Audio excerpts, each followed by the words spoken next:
Yeah, sad baby. Yeah, sorry. There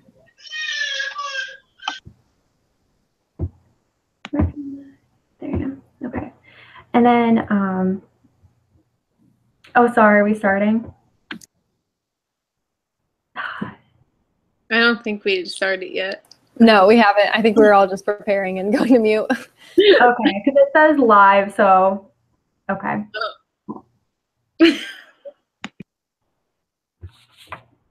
Okay, so the title of this project is called Increasing Physical Activity, a Study of Replication. My name is Ryan. I'm Brianne Ellis. I'm Stephanie Fishman. I'm Kelly Scholler. And I'm Kelly Bernard.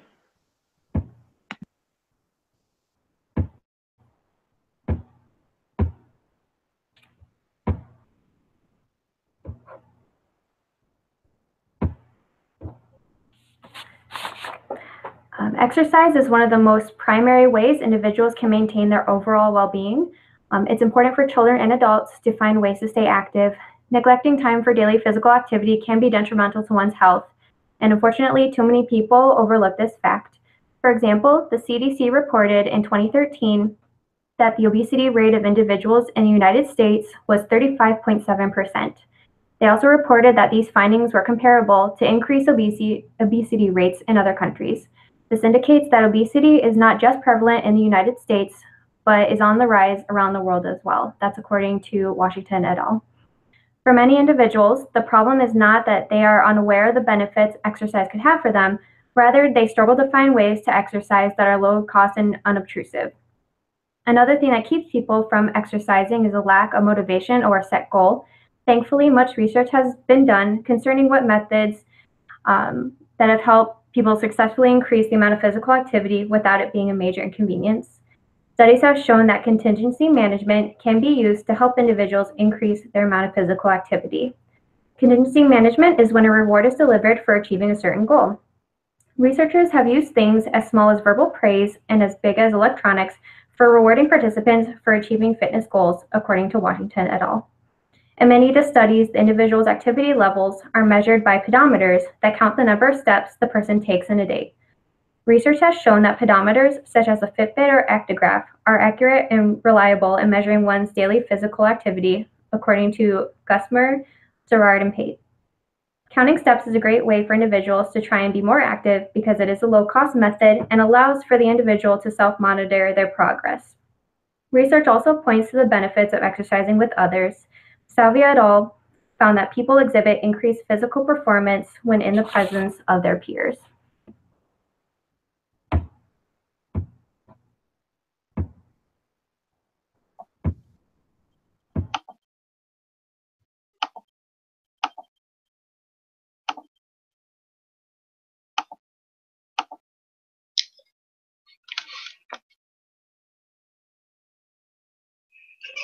The purpose of the project was to look at interventions and strategies aimed at increasing physical activity during recess for school-age children. The study utilized self-monitoring and contingent reinforcement strategies. The Hayes and Camp study used a Fitbit to monitor the steps per 20-minute session, and the reinforcers used were worth $3 or less, and these were typically small toys, and it was provided to the child immediately after the session if the child met their goal. The participants for the replication of the Hayes and Camp 2015 study were 5 master's students from Ball State University enrolled in Advanced Applied Behavior Analysis in the fall of 2017. The participants engaged in stepping behavior, as defined as making the movement of lifting an individual's foot up and setting it down in a new position. This may include, but is not limited to, walking, running, jumping, or dancing. The non-occurrences of the behavior included swinging, standing, sitting, sit-ups, squats, or push-ups. Physical activity occurred in inside and outside, depending on what we had available and also depending on weather conditions. For this replication study, each of the participants used a Pinko portable LCD digital pedometer instead of a Fitbit in order to track their steps. And the tangible reinforcers, same as the original study, were worth $3 or less, but some of our examples were stickers, ball, candy, bubbles, nail polish, and chocolate, to name a few. And then in order to take IOA, the participants used a health app on their own personal phone, and they also needed to have access to the internet in order to record data on a Google document. In order to accurately collect data for the ABA single subject research design, a pedometer was used to collect frequency data of how many steps were taken in a 20-minute time interval, and the number of steps were recorded on an Excel document in Google.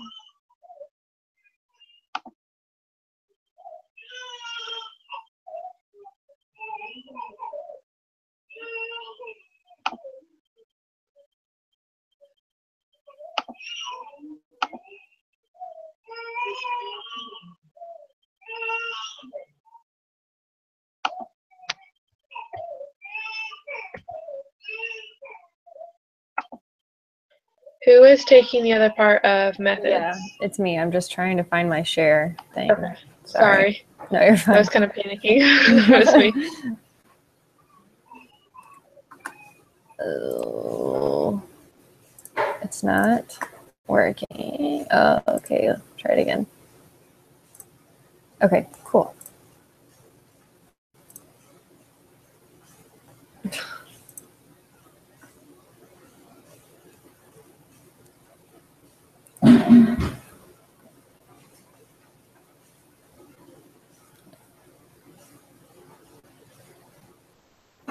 I stopped my timer, by the way.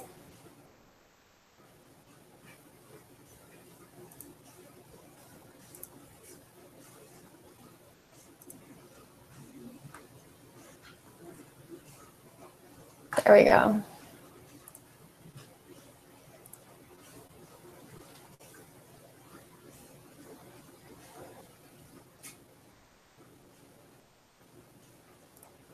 Okay.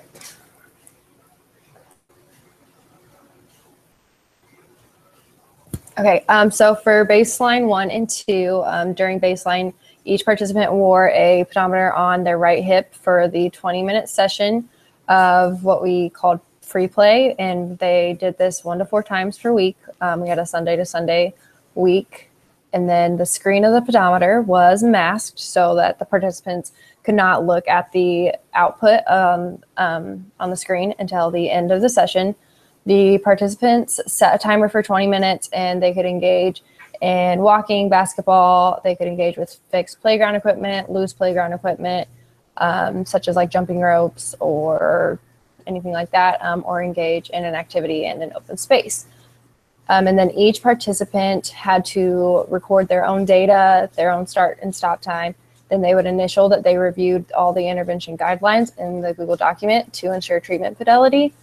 And then the baseline data was collected and recorded until the data was stable for each individual.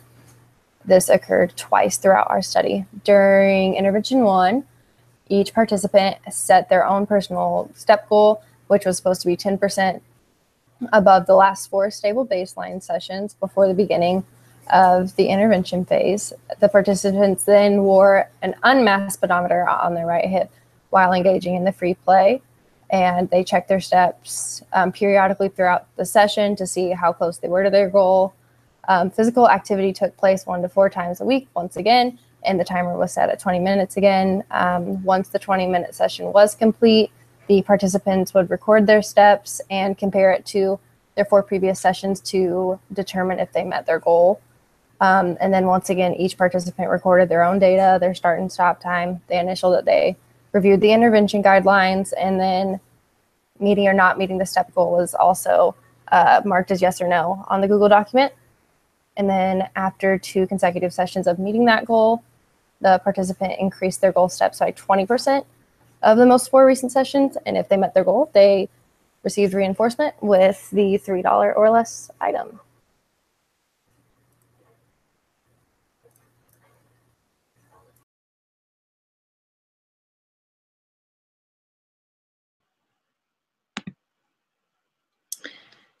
So for intervention 2, during each participant was given the goal to increase their steps by 20, 30%, and then finally 40% of the most 4 stable recent baseline 2 sessions. You had to meet this goal for 2 consecutive days in order for you to move up to the next percentage. So once you met the goal for the 2 days of the 20%, then you figured out what your average was and moved it up by 30%. The participants wore an unmasked pedometer on their right hip while engaging in free play, like we said earlier. That consisted of walking, fixed play equipment, loose play, or engaging in an activity in an open space. That could have been like soccer.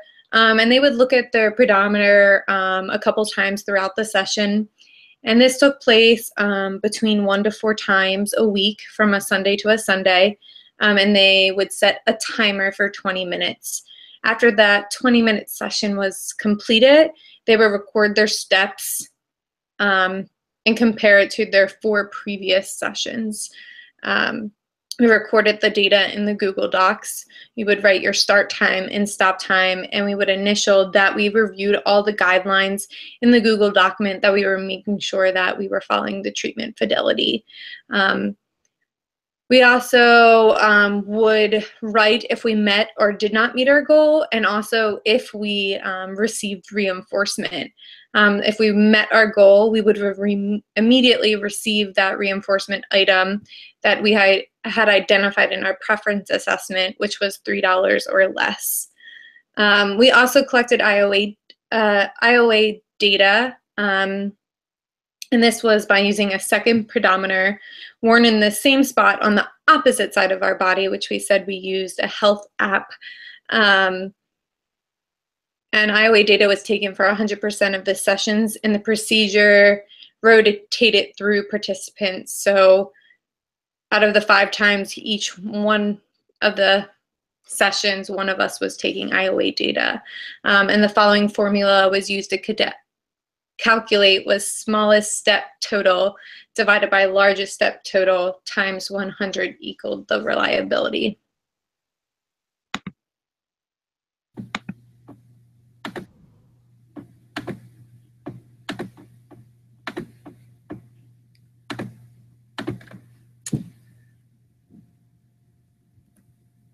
All right, next we focused on our treatment fidelity, and although within our replication study of the Hazenkamp study, they did not directly address their treatment fidelity procedures, but through this coursework we learned to use a checklist that was beneficial for us. So each of the group members reviewed the checklist prior to each session and throughout each session. The checklist consisted of vital step-by-step procedure information that helped ensure we were following the protocol to the highest level of fidelity. Some of those items on the checklist, as you can see on your screen, are reviewing the operational definition of the target behavior, which was our steps.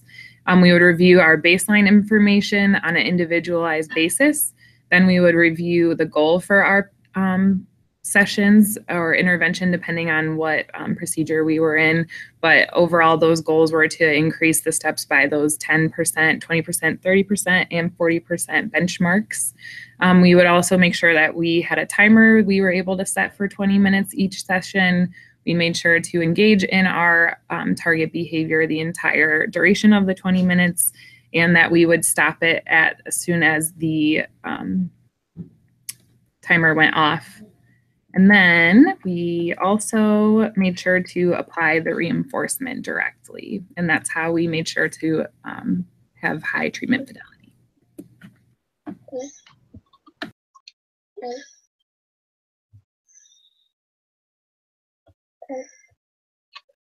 Next, we're going to take a look at some of the results. So for my results, I have my average and range for each of the intervention and baseline phases, as you can see. I did not, in the intervention phase, meet any of my goals. I found personally that slowing down in pace or taking a break, or as we would say, the function of kind of escape, was more reinforcing than the tangibles were. And because of that, I did not meet any of my goals and did not increase past any of my baseline data points.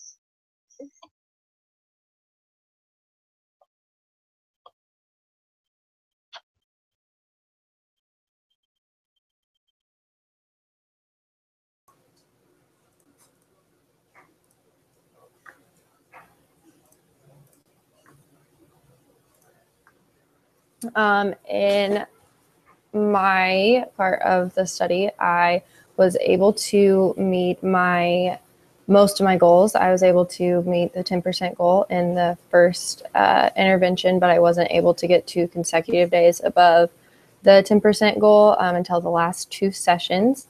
And then my second baseline decreased pretty, I don't know what I'm trying to say. It decreased a little bit. And then once I went back to the intervention the second time, my steps increased during just about every session. However, I wasn't able to meet my 40% goal because we ran out of time.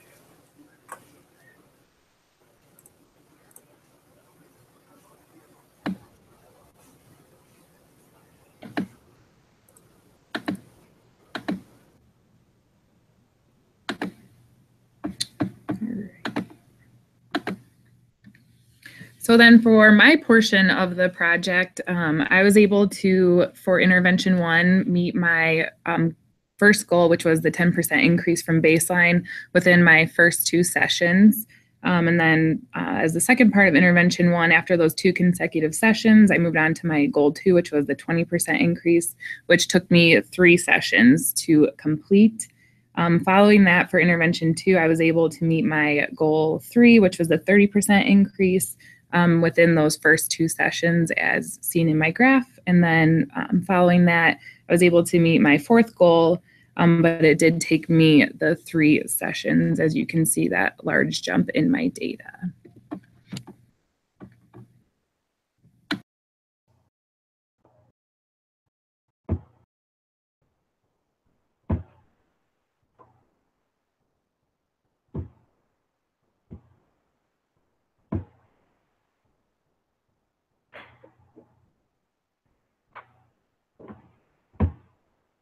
Okay, so these are my results.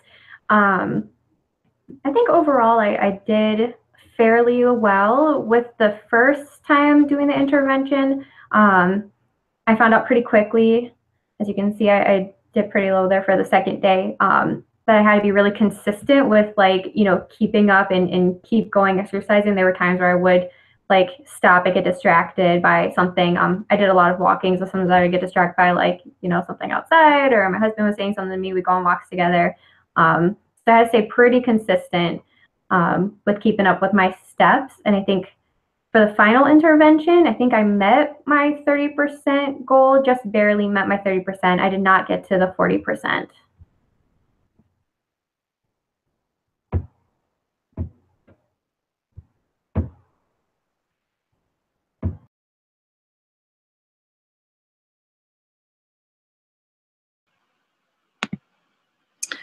So these are my results. You can see on the side my averages and ranges for the baseline 1, intervention 1, baseline 2, and intervention 2. And then you can see my graphs. So for the first intervention, I met my 10% goal. And then the second baseline, it did drop back down. So I was, the tangible reinforcements did help me meet my intervention. And then the second intervention, I did meet the 20% goal, but I was not able to meet the 30%. And this could have been because the reinforcers were okay, but maybe they just were not as motivating for me. And also, like Ryan said, sometimes I did get sidetracked, and my husband was talking to me, and then sometimes I would take a walk with my friend and I would get sidetracked in conversations. And this graph represents everybody, all 5 of our participants, our averages and ranges. So by looking at these numbers, you can see that baseline 1 was the lowest average, and then intervention 1, it does increase, the steps increase. And then baseline 2, the average does decrease a little bit. It doesn't go back down to what baseline 1 was. And then intervention 2, the average is the highest, which was 2,505 steps. So even though there was a couple of us that did not meet every goal, some of us we were able to make that average increase to show that this intervention was successful.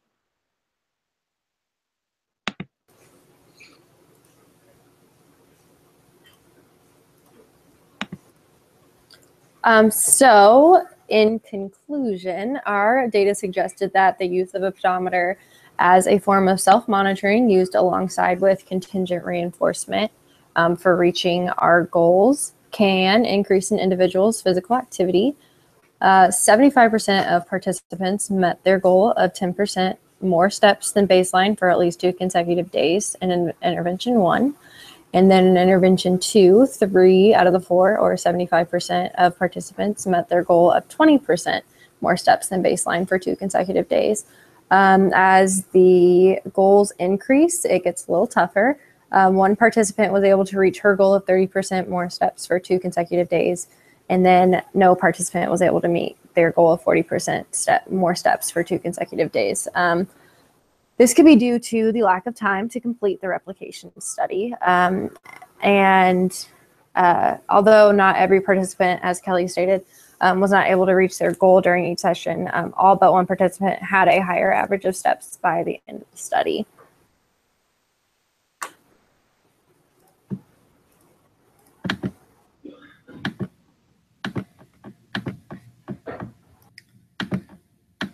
All right, so now we're going to talk about some of the limitations to our replication project.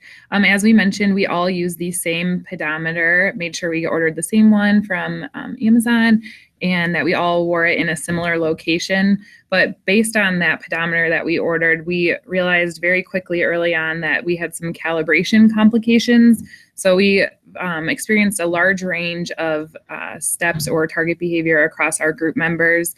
Based on the baseline information, we had one member who had about 1,044 steps, and a second member had 2,403. So you can see that that's a big difference across people if we're all roughly walking the same distance. And then within our kind of informal group meetings, the first time a lot of us tried it out, we had some people reporting that it recorded 0 steps and some only recording 143, whereas more of the group members were kind of on those higher in the 200 or 2,000 ranges even. So that kind of forced us to look at the device a little more, kind of play with it, see what it was recording, what it wasn't, and kind of go from there. And then that also led to the importance of our IOA checks, where we had that second device to kind of tell us if those numbers were even in the correct ballpark.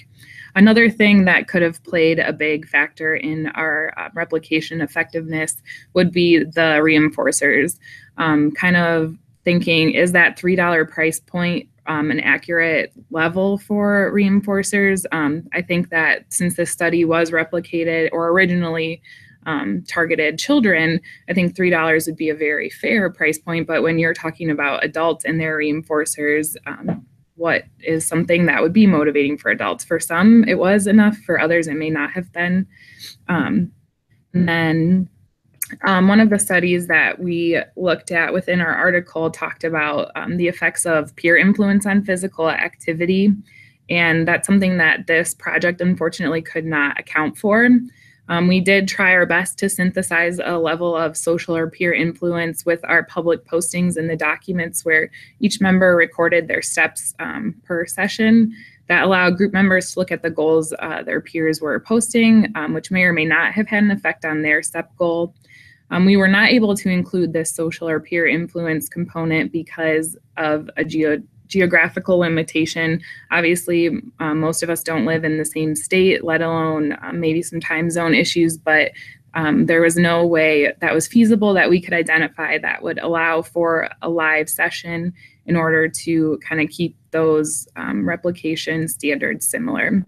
It would be interesting, however, for future comparisons to look at the social influence on adult physical activity, as this has already been compared with peers. And that is our replication study. Thank you.